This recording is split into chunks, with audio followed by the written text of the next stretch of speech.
Bismillahirrahmanirrahim. Assalamualaikum warahmatullahi wabarakatuh. Salam sehat, salam sukses untuk kita semuanya. Perkenalkan, saya Muhammad Irfan dari program studi peternakan Fakultas Peternakan dan Perikanan Universitas Sulawesi Barat. Perkenalkan, saya akan menjelaskan salah satu dari mata kuliah yang saya ampu, yaitu mata kuliah Teknologi Pengolahan Hasil Ternak. Video ini saya buat dengan tujuan untuk memenuhi salah satu persyaratan sertifikasi dosen tahun 2024, khususnya pada bagian pengajaran. Kita memulai dengan menjelaskan deskripsi dan informasi umum dari mata kuliah Teknologi Pengolahan Hasil Ternak. Mata kuliah ini merupakan mata kuliah wajib semester 5 pada program studi peternakan. Mata kuliah ini memiliki bobot 3 SKS, 2 SKS teori, dan 1 SKS praktikum. Bahasa pengantar yang digunakan pada mata kuliah ini adalah bahasa Indonesia. Mata kuliah ini bertujuan untuk membekali mahasiswa dengan pengetahuan, pemahaman, dan penghayatan tentang prinsip, tujuan, dan metode pengawetan pada pengolahan pangan hasil ternak.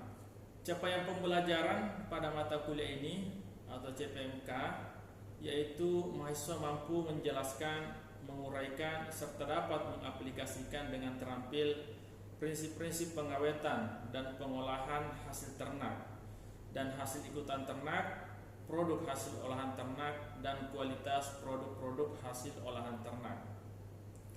Selanjutnya, dari CPMK dijabarkan menjadi sub CPMK, di mana sub CPMK ini terdiri dari 8 bagian. Bagian pertama menjelaskan tentang ruang lingkup teknologi pengolahan hasil ternak. Bagian kedua menjelaskan tentang prinsip pengawetan dan pengolahan daging. Bagian ketiga menjelaskan prosedur dan metode pengolahan serta standar kualitas produk olahan daging. Bagian keempat menjelaskan prinsip dan tujuan pengolahan susu. Bagian kelima menjelaskan prosedur dan metode pengolahan serta standar kualitas produk olahan susu. Bagian keenam menjelaskan tentang prinsip dan tujuan pengawetan dan pengolahan telur. Bagian ketujuh menjelaskan prosedur dan metode pengolahan serta standar kualitas produk olahan telur. Bagian kedelapan menjelaskan prinsip dan tujuan pengawetan dan pengolahan pada hasil ikutan ternak.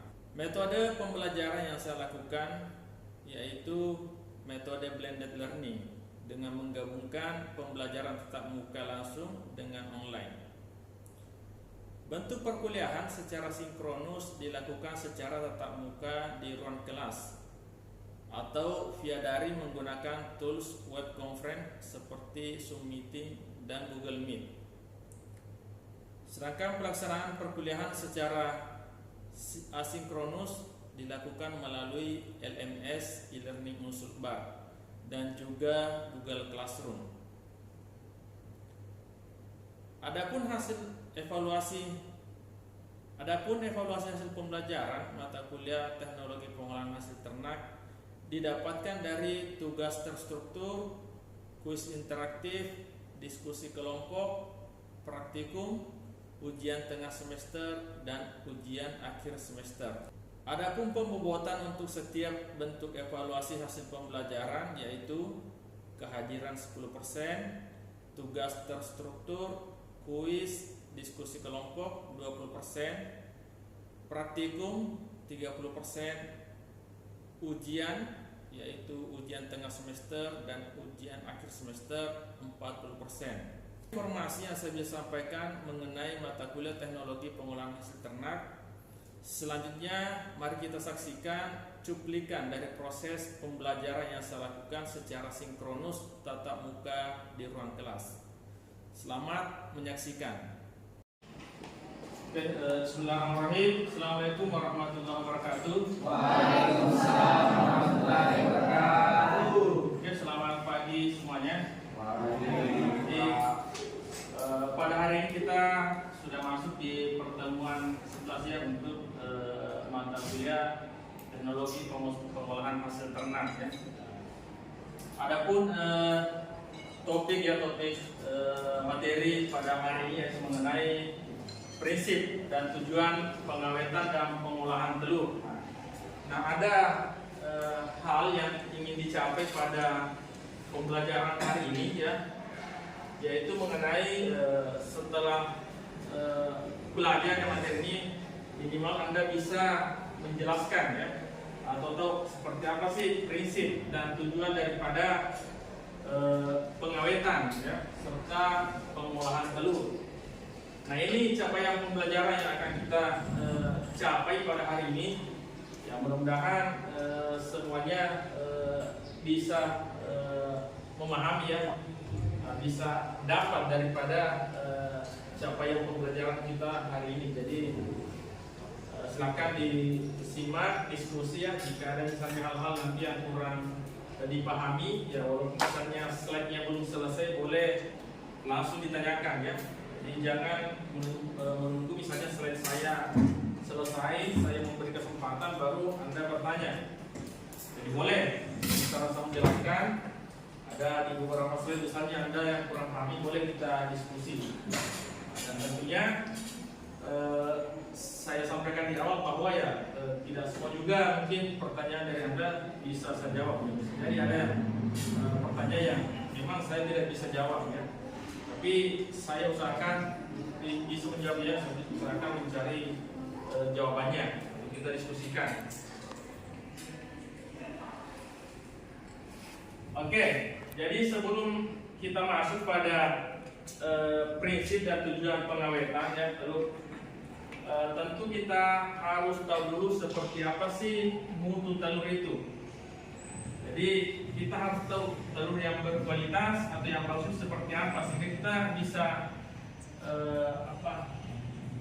mencari ya bagaimana sih pengawetan yang terbaik atau bagaimana mengolah. Nah, kemudian kita juga harus tahu apa yang faktor yang mempengaruhi sehingga kualitas telur itu bisa menurun ya.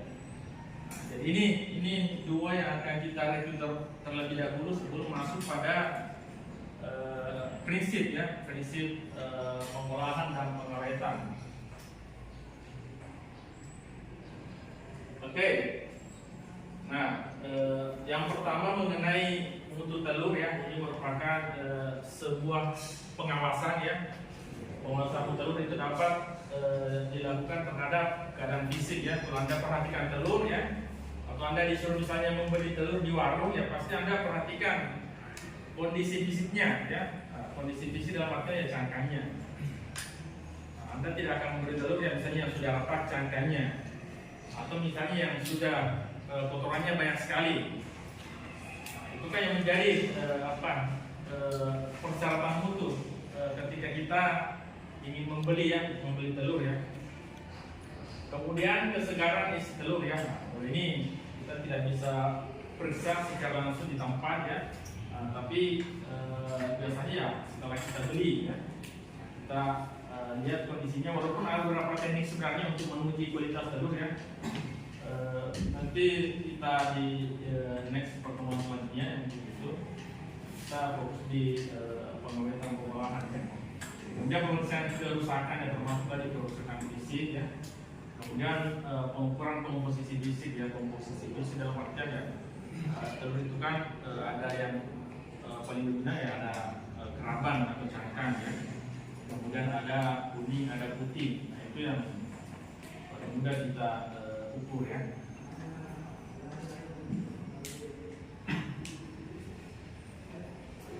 Nah, kenapa sih telur itu perlu dilakukan pengawetan ya, atau pengolahan ya? Karena ketika telur itu disimpan lama ya, maka akan terjadi beberapa ya kerusakan. Yang pertama misalnya ya, hal yang paling mendasar adalah berkurang beratnya ya. Nah, berkurang berat daripada telur yang Anda bisa melakukan secara sederhana sebenarnya di kos atau di rumah Anda ketika telur itu disimpan lebih dari 1 minggu ya, biasanya sudah mengalami ya penurunan berat ya.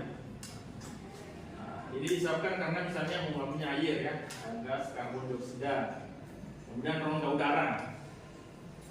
Pernah lihat telur? Kalau rongga udara, pernah lihat rongga udaranya? Rongga udara terdapat di bagian tumpul atau lancip? Tumpul atau lancip? Oke, di bagian tumpul ya. Atau kalau kita menyimpan telur di rak ya, yang bagian di atas apanya?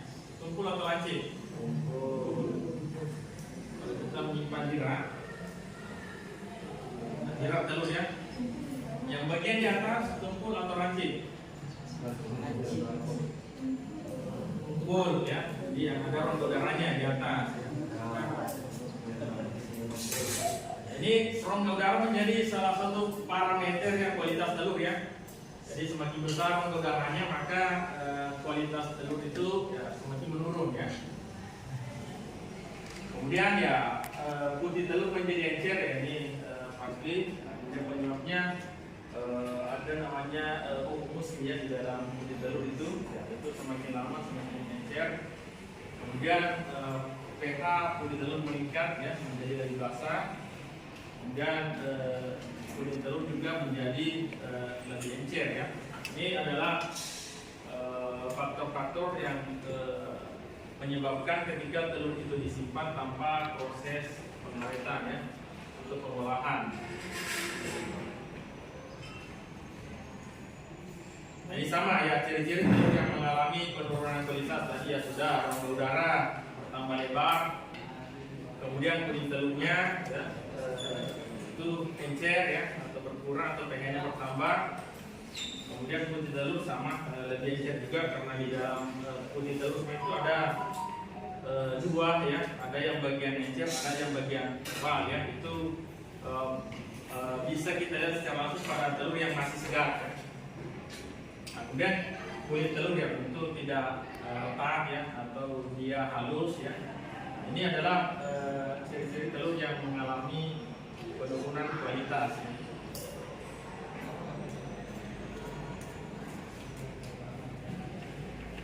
Nah, ini lanjutannya bahwa kelemahan telur yaitu memiliki sifat mudah rusak baik kerusakan alami, kimiawi maupun kerusakan akibat serangan mikroorganisme melalui pori-pori telur. Oleh sebab itu usaha pengawetan sangat penting untuk mempertahankan kualitas telur. Nah, jadi ini berlaku semuanya untuk produk peternakan ya, jadi bukan seperti cuma telur. Jadi produk pertanian ya, termasuk peternakan, jadi produk kita itu tidak tahan lama. Rata ya daging, susu, telur ya, atau produk pertanian secara umum itu salah satu kekurangannya dia tidak bisa tahan lama. Kemudian juga bentuknya, kualitasnya itu bervariasi ya. Jadi beda dengan hasil misalnya oleh produk yang disertai oleh industri, nah itu bisa diatur ya. Kalau produk peternakan ya itu tidak bisa diatur ya. Misalnya kita menciptakan telur yang seragam beratnya atau seragam bersihnya itu susah, maka tidak bisa ya. Sehingga sebagai masyarakat ya kita hanya punya kemampuan untuk ya melakukan pengawetan atau pengolahan, itu yang penting ya.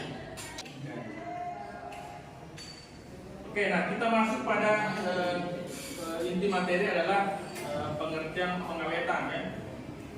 Di sini dijelaskan bahwa pengawetan merupakan teknik yang dilakukan oleh manusia pada bahan makanan sehingga bahan makanan tersebut itu tidak mudah rusak. Jadi teknik apapun itu atau metode apapun itu ketika diaplikasikan kepada makanan yang kita di sini berbicara telur, maka tujuannya makanan itu tidak mudah rusak. Ya. Itu dikatakan pengawetan ya. Kemudian ada pun tujuan daripada pengawetan telur ya, ini untuk menghambat kerusakan ya, kerusakan dalam artian ya, kerusakan di dalam telur ya, atau di luarnya yaitu ada juga, nah, tapi yang lebih diutamakan adalah pada bagian telur ya, kuning dan putih telurnya. Kemudian mempertahankan mutu ya, mempertahankan mutu di sini artinya ya bukan mutu dalam bentuk segar, tetapi mutu itu tidak terlalu jauh berbeda pada saat dia dalam bentuk segar ya. Namanya penyimpanan atau pengawetan pasti ada perubahan. Yang kita inginkan adalah mutunya bertahan tidak terlalu jauh daripada telur yang segar. Kemudian memperpanjang masa simpan ya, ini sudah dari pengawetan. Kemudian adapun prinsipnya, ya, prinsip pengawetan di sini adalah mencegah penguapan air dalam telur. Jadi komposisi telur itu kan sekitar 70-80% adalah air. Bersama dengan tubuh kita sebenarnya utamanya adalah air. Nah, bagaimana air dalam telur itu tidak menguap? Nah, akan ada nanti metodenya minggu depan kita jelaskan seperti apa sih metode pengawetan pada telur ya, sehingga isi dalam telur itu tetap aman ya. Kemudian yang kedua, mencegah terlepasnya gas-gas dalam isi telur. Jadi ya ada juga di dalam telur itu ada gas ya, itu juga dicegah bagaimana tidak terlepas. Nah, sehingga metode-metode tertentu bisa dilakukan ya. Misalnya ada dengan pelapisan atau merendam dengan cairan, yaitu adalah metodenya. Tapi metodenya kita bahas ya minggu depan, kita cukup tahu prinsipnya saja seperti apa. Kemudian yang ketiga, mencegah masuk dan tumbuhnya mikroba dalam telur selama mungkin. Nah, salah satu penyebab utama kerusakan telur adalah mikroba yang ada dari luar masuk ke dalam ya. Nah, dari mana sih asalnya? Ya tentu karena telur ya bersentuhan langsung dengan feses sebenarnya ya. Walaupun di telur itu sudah ada senyap pelindungnya, antibakterinya, tapi tidak bisa bertahan lama ya. Saat telur keluar itu ada lapisan-lapisan awalnya itu adalah antibakteri sebenarnya, tapi itu hanya bertahan beberapa jam saja ya. Nah, karena kondisi di dalam kandang misalnya ya, bahkan ada yang bercampur dengan feses ya, itulah menyiapkan ya mikroba banyak dan mudah masuk ke dalam telur. Nah, kemudian pengolahan. Penjelasan dari pengolahan adalah proses yang dilakukan untuk mengubah bahan mentah menjadi produk yang lebih bernilai dan lebih bermanfaat. Nah, telur ini merupakan masih dalam kondisi bahan mentah, jadi harus diolah ya. Walaupun tadi saya katakan di awal, ada beberapa masyarakat atau orang tertentu yang memang suka mengkonsumsi telur dalam kondisi segar kan. Mungkin ada beberapa faktor yang mereka pertimbangkan, tapi tidak semua berlaku. Atau di sini ada yang suka mengkonsumsi telur dalam kondisi mentah, atau ada yang pernah mengkonsumsi telur ya, telur ayam kampung atau langsung dicamkan, langsung dimasukkan di mulut, pernah ada? Kenapa? Ada yang pernah mengkonsumsi langsung? Pernah? Saraba ya, oke ya, termasuk saraba ya. Ya, ada beberapa makanan dan minuman sebenarnya yang bisa ya. Ada yang campur saraba, ada juga sebenarnya yang campur di kopi. Ada yang campur di kopi. Kalau di Makassar makanan khasnya itu dicampur di palu basah, palu basah itu telur mata juga. Oke, silakan kalau yang bertanya boleh. Oke, dari Yaya silakan. Bagaimana proses pengolahan dan pembuatannya telur asin dan berapa lama itu masa tahannya, Pak? Ya, oke. Jadi ini sudah masuk pada pengolahan ya. Untuk materi kita masih pada sebatas penjelasan dan prinsip. Oke, tapi saya akan menjawab ya bagaimana sih proses pada pengolahan atau pembuatan telur asin. Bagaimana prosesnya? Oke, jadi telur asin sebenarnya itu adalah proses di situ ada pengawetan dan juga ada pengolahan ya. Ada dua proses yang bisa terjadi. Yang pertama adalah pengawetan ya, karena menggunakan garam, dan garam itu salah satu bahan pengawet. Nah, garam itu anti bakteri. Dia direndam pada larutan garam jenuh. Larutan garam jenuh artinya ketika Anda campur air dengan garam, setelah garam itu sudah diaduk dan garam itu tidak bisa melarut lagi. Jadi ya Anda campur garam, Anda panaskan airnya, campur, itu tidak bisa larut. Nah itulah yang dikatakan larutan garam jenuh. Nah itulah digunakan untuk merendam telur tersebut. Ya biasanya kalau telur asin kebanyakan digunakan adalah telur titik. Itu biasanya direndam selama kalau hanya menggunakan garamnya itu bisa lebih cepat ya, bisa 7 sampai 10 hari itu sudah asin. Jadi tidak perlu terlalu lama, tapi banyak juga bahan-bahan yang bisa digunakan ya. Misalnya kalau di masyarakat ada yang menggunakan abu gosok misalnya, atau batu bata ya. Nah kalau penelitian saya ada yang menggunakan kanji ya, menggunakan kanji atau sagu, itu rencana penelitian saya nantinya untuk dibahas itu bisa. Oke, sebentar lagi. Nah, silakan.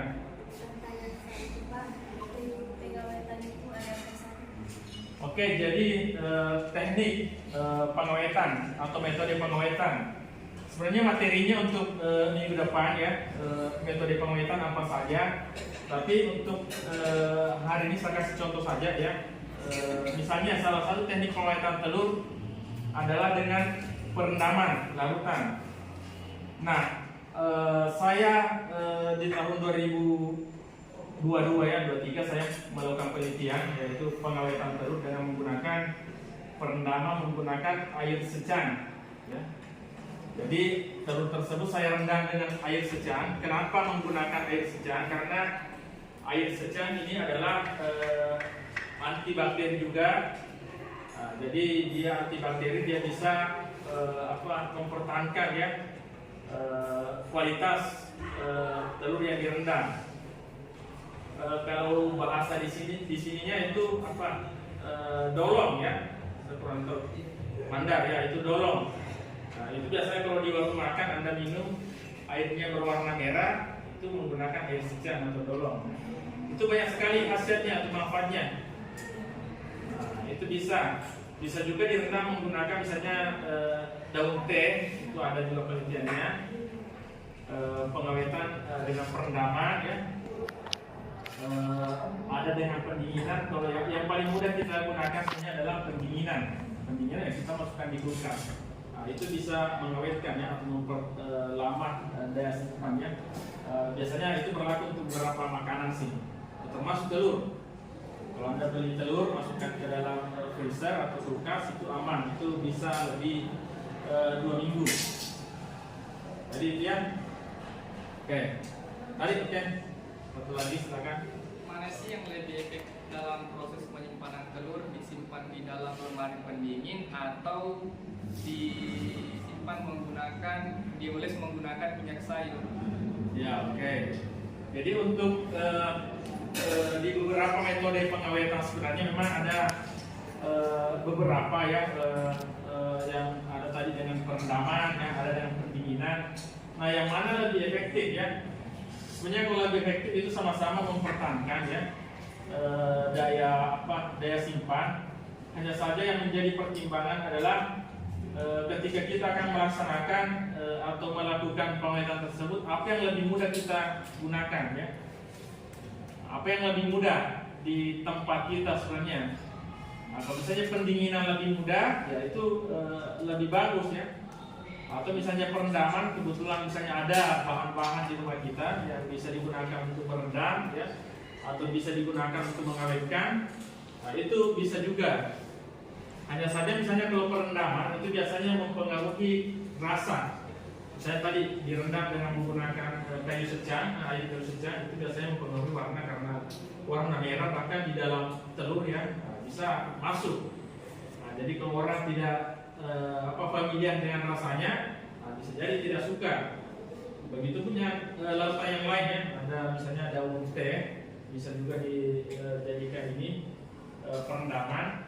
Saya akan berdampak pada rasa jika menggunakan perendaman ya. Tapi dari segi komposisi nutrisi itu ya tidak jauh berbeda. Nah, yang paling tidak mempengaruhi rasa adalah dengan penyimpanan di lemari pendingin. Itu biasanya alasannya ya tidak ada yang berubah, karena hanya saja suhunya saja dimainkan di situ. Nah itu yang menjadi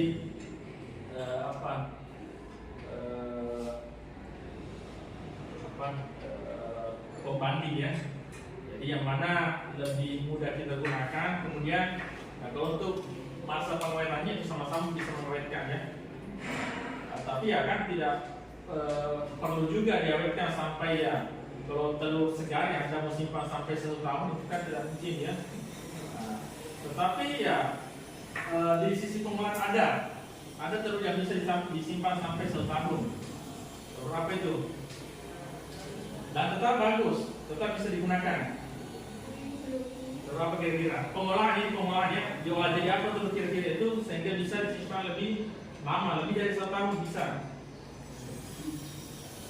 Olahan telur apa kira-kira itu? Bisa, masih bagus dimakan, disimpan dari 1 tahun. Ada namanya produk pengolahan telur yaitu adalah tepung telur ya. Telur kita bahas lebih ini nih di pertemuan selanjutnya, itu tepung telur seperti apa. Jadi tepung telur itu bisa penyimpanannya lebih lama. Oke, nah ini yang terakhir adalah prinsip dari pengolahan. Nah, prinsip pengolahan adalah hygiene dan sanitasi ya. Nah, apa itu hygiene? Nah, kita lihat hygiene itu adalah kebersihan individu ya. Jadi kebersihan kita saat mengolah makanan apapun itu termasuk telur, kita harus cuci tangan, mandi, membersihkan diri, itu adalah hygiene, kebersihan individu. Sedangkan sanitasi adalah kebersihan lingkungan. Anda menggunakan misalnya alat-alat untuk mengolah, ya, mengolah telur itu harus bersih, ya, itu harus dicuci bersih, tempatnya harus steril, ya. Nah, itulah prinsip pengolahan, ya, bersih yang orang yang akan mengolah dengan bersih lingkungan tempat pengolahannya. Oke, nah ini ada penugasan, jadi silakan adik-adik di scan barcode di atas, nanti akan muncul tugasnya di situ. Nah, untuk tugasnya itu pengumpulannya 1 minggu dari sekarang, artinya ya minggu depan sebelum perkuliahan minggu depan dimulai, itu paling terakhir ya.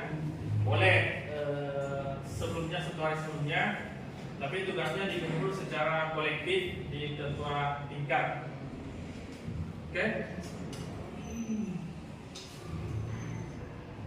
Oke, saya kira cukup ya untuk hari ini. Sekian, Assalamualaikum warahmatullahi wabarakatuh. Waalaikumsalam warahmatullahi wabarakatuh. Demikian deskripsi singkat serta cuplikan proses pembelajaran dari mata kuliah Teknologi Pengolahan Hasil Ternak yang saya ampuh. Semoga dapat memberikan gambaran mengenai kinerja pengajaran yang saya lakukan. Saya mengucapkan terima kasih kepada seluruh tim penilai dan tim panitia sertifikasi Smart Dosen tahun 2024, khususnya dari Direktorat Sumber Daya, Dirjen Dikti dan Ristek.